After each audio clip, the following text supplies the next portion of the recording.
Welcome to Bluegrass Brooklyn, our podcast all about the music we love, straight from the bluegrass borough of Brooklyn, New York.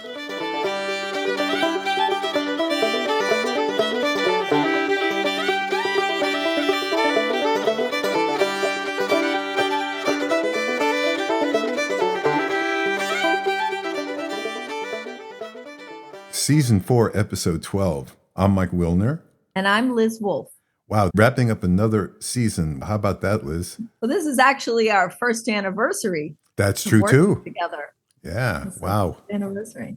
It's been fun. We've really covered some great ground. Today, we get to hear from Jim Pankey. If anybody out there has studied the banjo, knows anyone who's studied the banjo, can spell the word banjo, they know about Jim. He's a fascinating character, and we're really excited to bring him to the show. Yeah, and then we're going to have a recap of our most recent experience, which was at JAM-uary, which is, again, the site of the famous meeting of the minds. That's one right. Year ago when Mike said, "Hey, don't you want to be a podcast co-host?" And I was like, "Yeah." And then I said, "What is it?"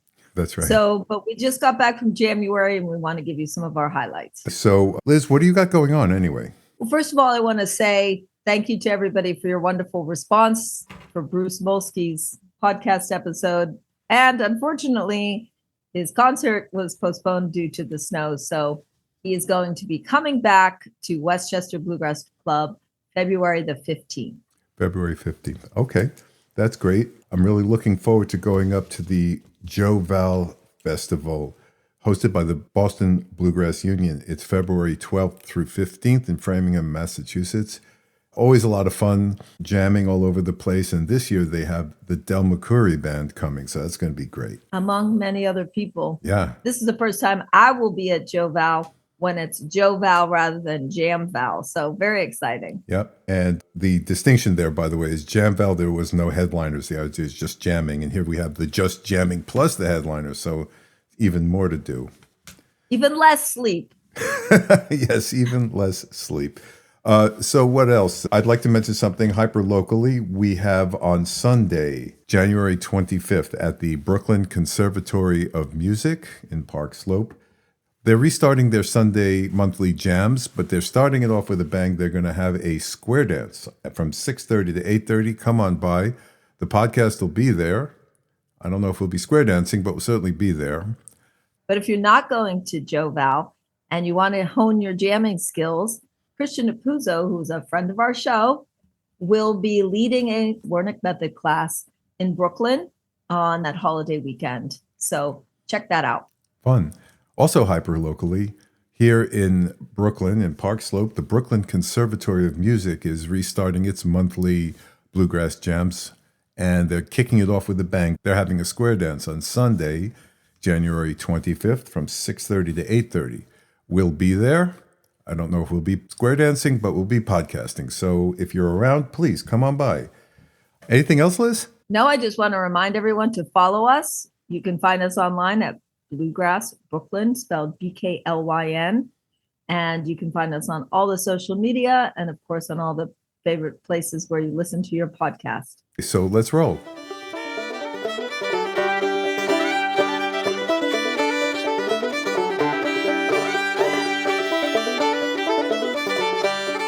So here we are with preeminent banjoist, banjo teacher, and all-around nice guy, Jim Pankey.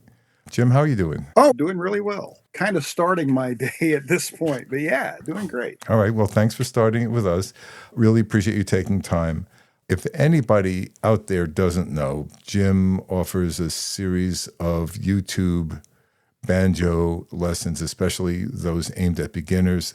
Let's hear a little bit about your musical journey, if you don't mind. I was always kind of enamored with the banjo, even as a little kid. There is about 2 or 3 seconds of 8mm home movie of me imitating Grandpa Jones when I was probably 2 years old. I didn't have a banjo. I had a skillet. Yeah. Because the 2-year-old imagination is pretty powerful. And so I always liked banjo. And then I was a kid at home. Dad played guitar and mandolin a little bit. So I found the mandolin. It was small It did not look intimidating. So I started just learning simple chords and to be able to just kind of strum and sing with it, and then quickly moved to the guitar.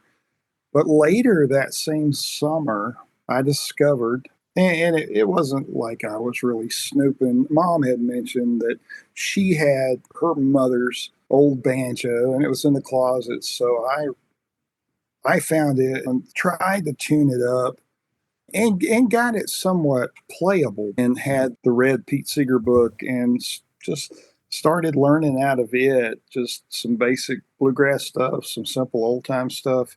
Yep. And there it began. Later that year, I guess for Christmas, my dad got me a better banjo. And from then on, I don't think I've put it down since. That would have been 1977, I guess. So have you been a professional musician all your life? I've been a variety of things. I have been a musician the whole time, and I have had an assortment of vocations to support my musical habits. Yeah. I have a degree in agriculture from the University of Georgia. I taught vocational agriculture for a couple of years. I have worked in human resources. I have worked in sales. I have worked in banking and IT security. So yeah, a very varied way of trying to support myself just so I could play music. And 2012, I pulled the plug on all of that and decided that if I worked just as hard for me as I worked for the bank, I'd be able to eat, pay the bills. And obviously it's not the same pay scale, but I haven't missed any meals, so can't complain. I know that on your Patreon, the entry-level contribution is help me feed my cats. So pretty much. That's it. Yeah, let's help feed the cats. And yeah, I live simply. I don't have a huge place, and I don't want a lot. I just want to play music and feed the handful of cats that wander up. We're all very, very grateful that you did find your way into the wonderful world of full-time music. One of the most talked about set of videos by you on YouTube, and there are many, are the 10-step beginner banjo videos where you learn Cripple Creek and a few other tunes. Mm-hmm. What prompted you to go down that road to directly address the raw beginner? Peer pressure. There was a guy here locally. He plays guitar and does a lot of singer-songwriter stuff, but he also plays banjo, and he's not a bad banjo player. He could step into most any jam session and survive. Mm-hmm. But he hit me up we want to learn Eastbound and Down. And so I said, Keith, just come by the house. I'll show you. And he's like, no, I don't want to do that. Just make me a video. And it's like, well, okay. You literally live less than a half a mile from me, but okay, I'll make you a video.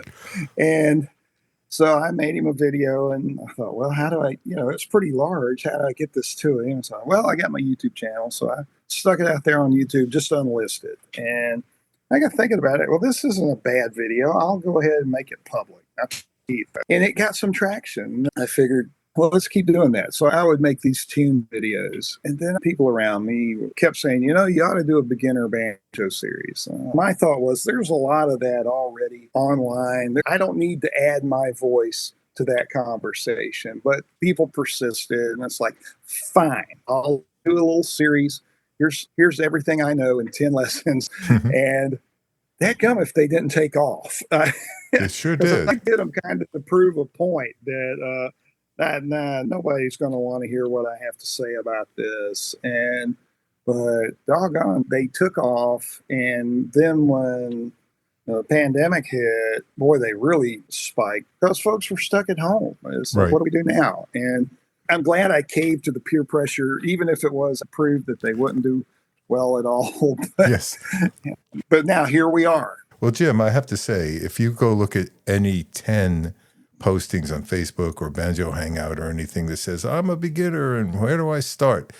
Every single one, 10 out of 10, is somebody's going to say, Jim Pankey, YouTube, must. I struggle with that. Because I see that and I thought, man, that's so cool. And it's like, but why me? There's not a lot of production value to those videos. I shot all of that on my iPhone 5. I edited it all on my phone. I didn't have a computer. I just had a phone. And I thought, well, I'll just throw these out here and see what happens. And people see them, and the production quality's low. It's just me leaning in. Yep. You have the phone sitting on the floor, and you're like laying on the floor to get the angle and such. Like right here. So Yeah. I just prop my phone on the music stand, and then I have no control over Zoom once I've set it up. So I thought, well, the best thing to do is just get the banjo in frame. And if I have to talk, I'll just lean into the camera. Yep. So it's goofy and it has my sense of humor, which is, I didn't know I was funny, but the number of people that have told me that I'm funny or amusing is a lot more than I expected. And it was completely accidental. But I feel like they just have a real down home kind of, here's a dude in the kitchen showing you how to play the banjo.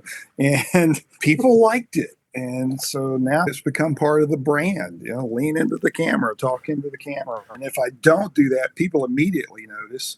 If I change the background or if I have an opportunity to shoot video somewhere else, like recently I did some video at the acoustic shop out in Springfield, Missouri, and then I record occasionally up in Nashville with Recording King. Boy, people notice when the set changes. Interesting. So here I am in front of a pile of instruments, which is more like just some guy showing you how to play the banjo. What's your opinion on the single greatest obstacle to the beginner banjo player? What stops most people or perplexes most people in your mind? Just not approaching it just with curiosity. I've had a lot of times it just comes down to just approaching the instrument with zero expectations. Just be curious, hit the strings, hit some notes, see what happens. A lot of times, especially adults, we have these big expectations of ourselves that, well, so-and-so does this, I should be able to do this. And we expect to be able to do it today. I have people all the time, they'll send me a comment or email, and it's like, I just can't keep up with your lessons. You just go so fast. And I said, you can hit the pause button and just take little bitty bites. So all of that to say, I think folks just typically, on average, bite off way more than they can chew at first and feel disappointed at themselves for the little bitty things that they learn to do. But if you look at a child that's learning to talk, they don't come out quoting passages from War and Peace, and they say a couple of words, and then they learn to string sentences together. And adults typically want to approach the banjo as like, give me a whole song. I've had students years past really want to learn, and they come to me with this almost engineering mindset. Well, it's like, why don't you teach me Alan Mundy's Peaches and Cream? Because it's really hard and it has every technique that I would ever need. And then I should be able to play whatever I want. And I said, well, that's not how we learn. You can't reverse engineer how this instrument works and how humans learn. And as a professional educator at one point, I do feel like that I do have a tiny grasp of how folks learn, and the reality of it, it's not complicated. It's not even something you could really write a dissertation on, but it's, we learn in little bitty chunks. We learn little things. And my advice to all my students is take that little thing and get it in your head. You're not done yet. Now you've got to spend a month with that little bitty thing till it's part of you. That's the way I learn. I typically learn one thing at a time. And so many beginners try to tackle this thing. They're trying to just get it all in right now. Let's get this done. And that rush to success never works. Well, what I had to keep in mind when I listened to a lot of my favorite bluegrass players is Earl Scruggs is a virtuoso. Bill Keith is a virtuoso. These are guys who are masters of masters. So for me to say, oh, well, that's what I want to play that. Okay, let's keep in mind, the how long does it take to get there? Exactly. And being someone who picked up the fiddle at age 68, from nowhere, I really know how easy it is to frustrate oneself with self-limiting thinking and self-criticism. And I'm very fortunate to have a fiddle teacher who basically focuses on mindset. Put all that stuff aside. Right. Never helps. It never has criticizing yourself while playing and doubting yourself while playing improved you're playing. Never once. No. I tell my students, there was a Merlin Mann photography article, and he talked about the tolerance for courageous sucking. And, you do, at some point, you just have to accept where you are right now and really try not to look very far into the future. Just be where you are. And because your growth, like a kid that grows, it's so incremental. You a lot of times you don't even notice it. I encourage my students to record themselves, not to critique themselves, but just to have a historical record of it. And then 6 months from now, they can look back and say, oh, I have improved.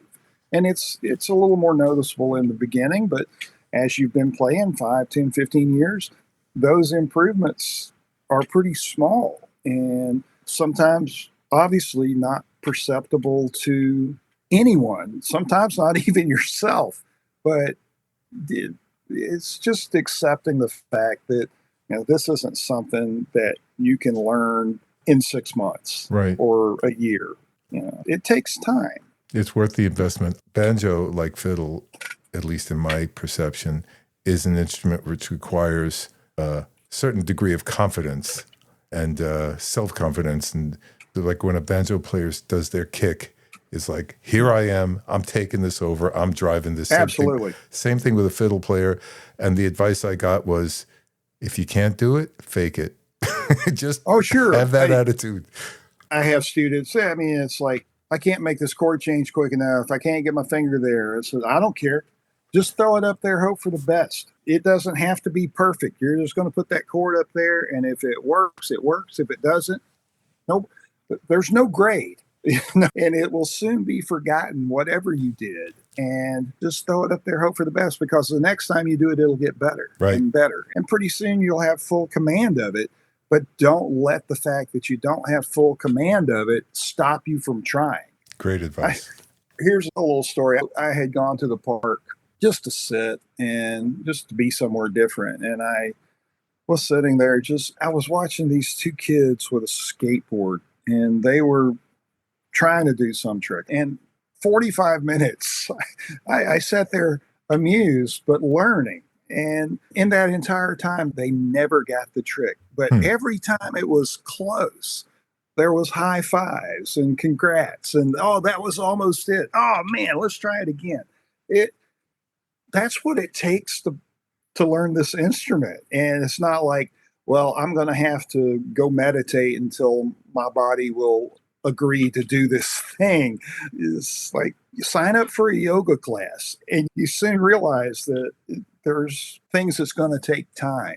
What do they say? People overestimate how much they can get done in a week and underestimate how much they can get done in a year. Oh, absolutely. It's just baby steps and being willing to take the baby steps and just do the little things. But if you really like something, I think you can take a few cuts and bruises along the way and you get better at it. Yeah, I cringe when I think of some of the breaks at jams that I subjected people to when I first started playing. Oh, me too. Oh, my gosh. I'd like to shift the topic a little bit. I noted that you have been awarded championships for both bluegrass and old-time banjo playing. Yeah. And I'll also comment that we find a lot of times old-time players don't really want to hear bluegrass music in their jams and vice versa. What in your mind is like the source of that contention or the source of that sense of exclusion? I'm just going to shoot from the hip on this one. Good. But it's, at least for me, and being somebody that tries to live in both worlds, it's different. The music is different. I mean, it would be like trying to drop a heavy metal guitarist into an Ernest Tubb cover band. Mm-hmm. And while like Earl's banjo playing has a lot of old time roots, it's polished and different and very square, and everything has a place mm-hmm. and everything is in its place. Whereas the old time is more, oh gosh, I don't quite how to say it, but I mean, it's more about a feel sometimes in a way. A lot of times it's not about the pyrotechnics as it mm-hmm. is the things that you learn you try to serve the tune. Go to an old time jam. You will sit in a tune 15 minutes sometimes. Right. It'll just continue to go around. That never happens at a bluegrass jam. The genres are, to maybe an untrained ear or just a casual listener, they're similar. But as you dive into the banjo styles and the musical styles, they're different enough that it'd be like wearing a tie with my t-shirt. Right. And being somebody that plays old time and bluegrass, maybe my perspective there's different than, somebody that only plays one style. Even the difference between bluegrass banjo and clawhammer banjo, I approach it as a completely different instrument. Huh. I don't even think of it the same. Interesting. And for myself, just to keep things separated, I like on clawhammer banjo, I almost never use just standard tuning. I'll always use an altered tuning of some sort, because standard tuning, it's like that's bluegrass. It sets me up to start thinking like a bluegrass player. I've done this long enough that I know better, but it's a choice that I make. It's like, okay, what we're going to do with these G tunes? Oh, I have a solution, but it's not going to be G standard. So, as a fiddle player, and I came to it from banjo into mandolin, then finally fiddle, and it was one of those things. I spoke to Tony Trischka at some point and asked him, did he ever play guitar blow? He's like, once I picked up banjo, that was that. And that's how I feel about fiddle, right? It's just, I touch other instruments because they're fun, but I came to it through bluegrass. If I look at my song list, I've got a couple hundred songs on my list. Almost a couple hundred of them are bluegrass songs. But now the more I play fiddle and the more I get to the soul of the fiddle and what it's saying, I'm leaning further and further into the old time stuff, just because the fiddle is just so happy playing that stuff. Absolutely. Yeah, no, I get that. And I never understood the contention. You don't want to just bust out a 15-minute old-time song in a bluegrass jam that's clipping along at 100 miles an hour and ripping through the Flat and Scruggs repertoire. But even so, keeping an open mind about that is important, at least in my mind. On another topic, you're living in North Georgia now. So what's the jam scene down there? Do you participate in local jams? Are there local regular jams? How does it work down there? Like for a regular bluegrass jam or regular old time jam, I have to go to Chattanooga for those. There's a couple of bluegrass jams and I'm 45 minutes from Chattanooga, so it's not far. But as far as where I am in this area, the barbershop, those guys used to get together and play regularly, but they don't do that anymore. And that was a bluegrass jam. But yeah, Chattanooga has kind of been the scene for decades at this point. And like where I live, proximity to Chattanooga is convenient and pretty good music scene there. So I wind up there from time to time. Here in New York, if you go to a bluegrass jam, you're going to hear Blue Ridge Cabin Home no matter what. I mean, somebody's going to call it. There's a couple of tunes that'll always go. Are there similar, somebody's going to call it tunes in Chattanooga where you jam? I would say probably, yeah, especially in the bluegrass jam. Those are like what they're calling in New York is probably very similar to what's going to happen here. Anything off a bluegrass album band is going to be, that's fair game. Shoot, I was trying to think of the tune, but there's some Lonesome River Band tunes that get called, and standard things that you see at bluegrass festivals all across the country. I mean, we're going to play Julianne. Somebody's going to call Carolyn the Teenage Queen. There's going to be tunes like that. I can't think of the tune, but it's making big rocks or little rocks out of big rocks. In the gravel yard. In the gravel yard. That gets called, So. Do you participate in the festival circuit?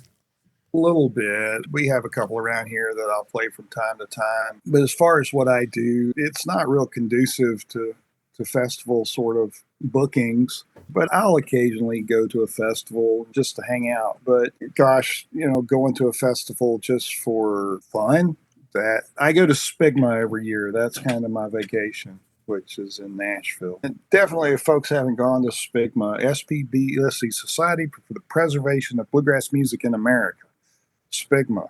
And it's at the Music City Sheraton in Nashville. It's always in the winter, end of January, like right before Groundhog's Day. Like I said, that's my vacation because it's a literal beehive of bluegrass music for 3 or 4 days. Sounds like fun. Mm-hmm. All right. So now I'm going to ask you a tough question. Yeah. Uh-oh. If I asked you to visualize your Mount Rushmore of bluegrass banjo players, but only 4, not necessarily the best or most talented, but the 4 that just stand out in your mind, what 4 players would you put on your Mount Rushmore? I tell you, okay, so here are 4 of my hugest influences Okay. of banjo players. Obviously, Earl Scruggs. Mhm. I mean, Earl's a big deal. And counter to Earl is Ralph Stanley. I was exposed to them early in my formative picking years, and I learned techniques from both of them. And I'm not a straight Scruggs player. I'm not a straight Stanley player. There's some hybrid stuff going in there. So 2 more players early on. This is one that you'll probably never hear anybody else say, Okay. but was such a huge influence to me, was Buck Trent. I found Buck Trent albums. Charles Trent. He did some albums in the 60s that I had access to. And there was some really cool stuff that I still utilize every time I play. So Buck was a huge influence. And the other would be a toss-up. But my earliest exposure to melodic banjo playing would have been Alan Mundy. And I learned a bunch of melodic stuff from Alan's playing. Initially. Later on, learned a lot of stuff from Bobby. And then after Bobby, I met Bill Keefe. And so Bill would, and I'm full grown at this point and already a banjo player when I met Bill, but he tried to help me. he would send me text message puzzles and stuff to work on, just basically teaching me music theory and such. And Bill was a good guy and a good friend. But he was definitely influential. But I guess my top 4: Earl, Ralph, Buck Trent, and Alan Mundy. And Buck, I mean, it's like the one you look up there and you go, "Who's that?" Oh yeah, oh yeah. You're 100% correct that nobody's mentioned Buck so far. So thank you for throwing that name on the table. So, do you ever find your way up to the bluegrass borough of Brooklyn, New York? Yeah, I haven't been through Brooklyn in since the early 90s. Ooh, so no, I would love to. I would love to do that. As a matter of fact, I taught Kaufman Camp this year with Hillary Hawk. She's great. Hillary's great. Yeah, gosh. Yeah. And so she's in Brooklyn. Yep. And it's like, wow, what an interesting place for a banjo player to land, but she's doing well. So yeah, I would love to. I was there. I wanted to drive through the city. So I got on at 95th or 96th Street and drove all the way through Manhattan, through Times Square. And I, went across the Brooklyn Bridge and then back, and then wound up going through the Lincoln Tunnel. And it was a fun experience, but that was 92, I think. So it's been a minute. Jim, we got to get you back up here. I'd love to come do a workshop or just something. Absolutely. So do you have any parting words of wisdom to the banjo fans out there? Keep your banjo out and practice like a kid. Think about this. If I had a classroom or just a kitchen table full of children and showed them a picture of the painting of the Mona Lisa and then threw out some paper and some crayons, I said, recreate this. Every one of those children would create a drawing of the Mona Lisa that would be identifiable as to what they've done. And so I would like folks to just approach it like a kid.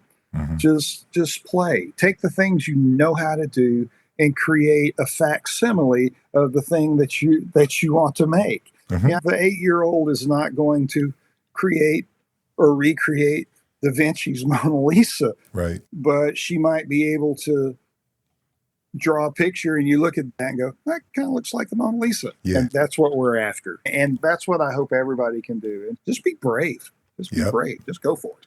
The bravery is very important. Jim, it's really been a pleasure to get to meet you. And Yeah. I'm looking forward to hopefully seeing you at a camp or even up here in the Bluegrass Borough. Yeah, let's figure out how to get up there. Absolutely. I would love that.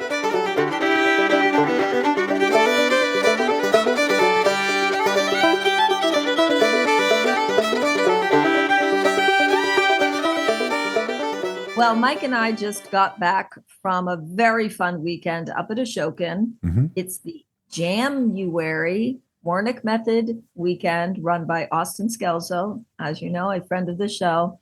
And boy, what a fun time.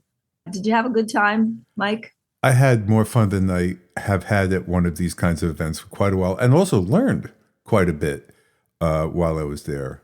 Yes, there was so much to learn. Of course, I was a Warnick coach, so I not only got to learn for myself, but also to share lots of knowledge with other people, which was a lot of fun. So tell us something that you learned, Mike. Yeah, so I was in one of the chaperoned jams where one of the coaches leads the jam, but also afterwards we pause and we give the person who led the song feedback and help people hopefully hone their skills or congratulate them where they've demonstrated mastery of jamming skills. So I got to lead a song and I'm going around the circle. And there were some real beginners there, folks who were sort of crouched over their instruments, staring at their hands, so couldn't get their attention to try and take a break at least, because the Wernick philosophy says never pass a break. This is the place to just do it no matter what you do. Just try it. And a couple of people I just couldn't get to jump in and take their break. So afterwards, I said something like, when with the feedback session, I said, hey, my feedback is keep your eye on the leader so you know when the leader wants you to take a break so you can accept or decline the break. And I said, but in order for that to happen, I want to make eye contact. You've got to be looking at the leader. If you never look at the leader, you're not going to get the cue. And they said, well, you're wearing a hat and the brim of your hat is such that we couldn't see your eyes. We weren't sure if you were making eye contact with us or others. And I realized, so I need to add something to my song leading repertoire, making a gesture or something, pointing with the instrument or something to make sure the person is completely aware that I'm calling on them for a break. So, lesson number one, if you're wearing a hat, push the brim up. There are a lot of people who wear hats, right? But, it's interesting, Mike, because you have an advantage over a lot of other people because you're a fiddler. And I'm always very impressed with how fiddlers can use their bow to point to people. That's right. Or, when you're saying you want to tag it, you can wave your bow in the air. So, yeah, you might want to think about using your bow. That's a thought. And one other thing, I took some of the sessions with Austin Scelzo, who's an amazing music educator. We did the whole episode on music education with him, but he's so good at getting ideas, concepts across. I've always been kind of dismissive of learning pre-programmed bluegrass licks that you add in or fill in because, these are just like out of the can. I didn't feel they were creative, but he really impressed on me how important it was. I'm sure other people in the class as well, how important it was to get these things under your fingers, try them, memorize them, because they teach the timing and the sort of the sound of these licks. And then you can change them, personalize them, create new ones. And it's actually changed my play style. It's improved my play style in this session. So learned quite a bit, Liz. How about you? Well, what I want to reflect on is not so much what I personally learned, but what I observed, because, of course, being a coach, I got to be with 4 different groups, which is, by the way, really a lot of fun because you meet different people and, they mix it up. Right. And there was one group, these people will remain nameless.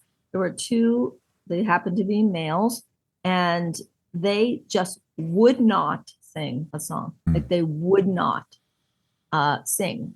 Not that they wouldn't lead a song, but they wouldn't sing. And I really pressed them on it. I wasn't dismissing them, but I was really struck once again about how much fear people have around singing. And even perfectly good singers would say things like, well, I'm not the best singer or whatever. And I just wish I could crack this code of people's fear of singing. Yeah. I did lead a couple of singing workshops, which were nicely attended. And, mostly people are asking questions like, how do I find my key? How to harmonize? But they're also asking questions like, how do you stay on pitch? And I would just have people try songs. Yeah. And, really, honest to God, they're perfectly good. But it's all about practice. So I think it's one of the things that we keep overlooking is that practicing singing is just as important as practicing your instrument, because it is an instrument, but it's just as important as getting those licks and all those things. Yeah, It does require practice. absolutely. So, Liz, I wanted to share a jam experience with you. Anybody up here in the Northeast knows Bruno Bruchesi, who plays fiddle like nobody's business. He plays banjo incredibly well as well. Anytime you're at one of these weekends or camps, sometime late at night, there's him and like the best guitar player you can imagine. Maybe another incredible fiddle player is sitting there playing these fast, difficult, lively tunes perfectly in sync. And so I happened to wander over to listen, and there was a guitar player in Bruno. And for some reason, Bruno turned to me and handed me his fiddle and said, "Liz, I would like to play banjo for a while. Here, you take this." So I was struck. And I'm at best an intermediate fiddle player, and this guy's professional level. And I hung in as best I could. We played a whole bunch of music, and they were so supportive. Like two professional musicians, but they were so supportive and inclusive. And it happened to be my birthday that day. So I told them, "You guys just gave me the best birthday present I've gotten in a long time by letting me stand and play with you guys." So that was an incredible jam experience. Did you get to do much jamming, Liz? Always do so much jamming. And the first night, actually, I do this almost becoming a tradition. I lead a slow jam on Friday night after the introductory Right. meeting. Mhm. And that's because I love introducing people to bluegrass. I love giving them a safe space and just giving them a little bit of tips and tricks so they could go into Saturday feeling prepared. And of course, I can outlast anyone. So You sure can. That Yep. means the jam got smaller and smaller. And of course, I was there with my sister as well and my friend Jana. So we had a wonderful jam. And then Saturday night, I got to start off with, I would say it's like the usual crew of late night people that I can expect that were by the end going to be singing our signature song, People Who Go to Bed Are Stupid. Yep. And so first night was 2:30, second night was 3:00 in the morning. Of course, I have to get up the next day and lead jam groups. But the second group was such a high energy. You were there for that. Yeah. Such a high energy group. And we were just playing all those fast songs and just laughing and having a great time. And that's what I love about it. Yeah, that jam was a whole lot of fun. There was, however, about 2 hours of it before you showed up, and it was almost like, a documentary experience. I walked into the jam, there were like 3 or 4 people, so I got to play in a small bluegrass jam environment where there's one fiddle, one dobro, one guitar, one bass, and it was so much fun. Then that sort of broke up, but when it came back together, it was all fiddle players. So we got to sit there and play some Irish and old-time tunes. And then that started to grow, and people got drawn in. Then it turned into this incredible raucous time where David, who's one of our Bluegrass Brooklynites on the banjo, was calling only chestnuts. You can only play like songs absolutely everybody on the planet knows. So that was kind of fun. And it just went around like that. And then it got sillier. And then, of course, being stupid, I had to go to bed. it was still Right. ringing out when I left. That was a great jam experience. And then, of course, we should mention that for those of you who don't know the Ashokan Center, it's in upstate New York, up by Kingston, which is about more or less halfway between New York City and Albany. And it was snowing all day, Saturday. And, those of Winter us who were driving out wonderland. of there, Beautiful. yeah, it was especially magical. The place was snow covered, the beautiful trees, the upstate scenery. The folks at the Ashokan have a full-time maintenance staff on premises. So in terms of getting the roads cleared and all that happened. And so there were no problems there, but it was just an amazing time, made more magical by the weather and most magical by the company there. That's my favorite memory. Like I said to Jay Unger, who is one of the proprietors, I guess, of Ashokan, one of the stewards of Ashokan is probably a better term. Sometime last year, I had a turning point where I came up to the Ashokan week I was attending as an attendee, and I left as part of the family. It was a huge transition. I would suggest anybody who can get there and get to the center for any of events that suit their repertoire, their interests, they should do so. So it was a great JAM-uary. Thank you, Austin, for the educational part and for the social and jamming part. Liz, thanks for being up there and doing the Wernick thing, and I'm looking forward to next year already. Yeah, let's do more jamming.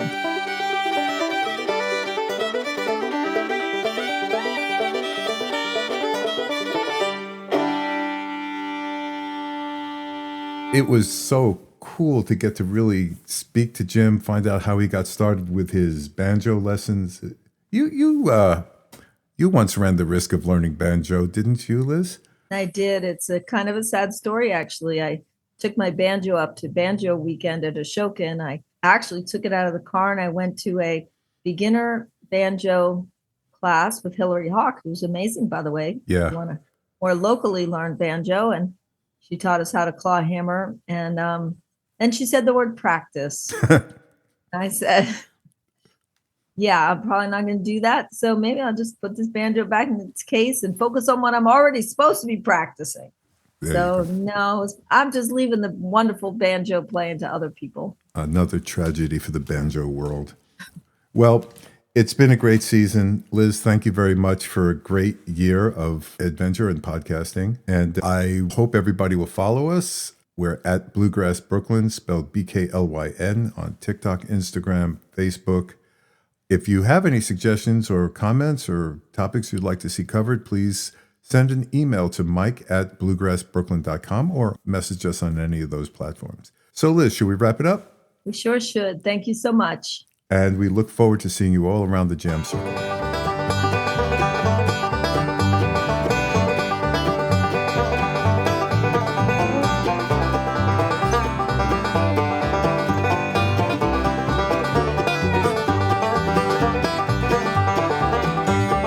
Darling, will you marry me? I asked a maiden fair. I turned my back upon her. When I looked, she wasn't there. She left me standing on a mountain.